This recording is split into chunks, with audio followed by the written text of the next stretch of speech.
Next option 1 యేసు ఎవరితో త్వరగా సమాధానపడమని చెప్పాడు? ఏ. మిత్రునితో. బి. ప్రతివాదితో. సి. బంధువుతో. డి. పొరుగువారితో. మీ సమాధానాన్ని కామెంట్స్లో తెలియజేయండి. నెక్స్ట్ ఆప్షన్ 2 ప్రతివాదితో ఎప్పుడు సమాధానపడాలి? ఏ. ఇంటికి వెళ్లిన తర్వాత. బి. కోర్టులో. సి. త్రోవలో ఉండగానే. డి. మరుసటి రోజు. మీ సమాధానాన్ని కామెంట్స్లో తెలియజేయండి. నెక్స్ట్ ఆప్షన్ 3 సమాధానపడకపోతే ప్రతివాది ఎవరికి అప్పగించును? ఏ. రాజుకు. బి. యాజకునికి. సి. న్యాయాధిపతికి. డి. సైనికునికి. మీ సమాధానాన్ని కామెంట్స్లో తెలియజేయండి. నెక్స్ట్ ఆప్షన్ 4 న్యాయాధిపతి నిన్ను ఎవరికి అప్పగించును? ఏ. సేవకునికి.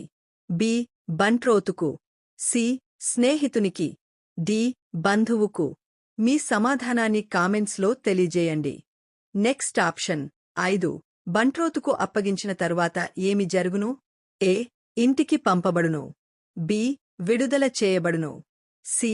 చెరసాలలో వేయబడుదువు. డి. బహుమతి పొందుదువు.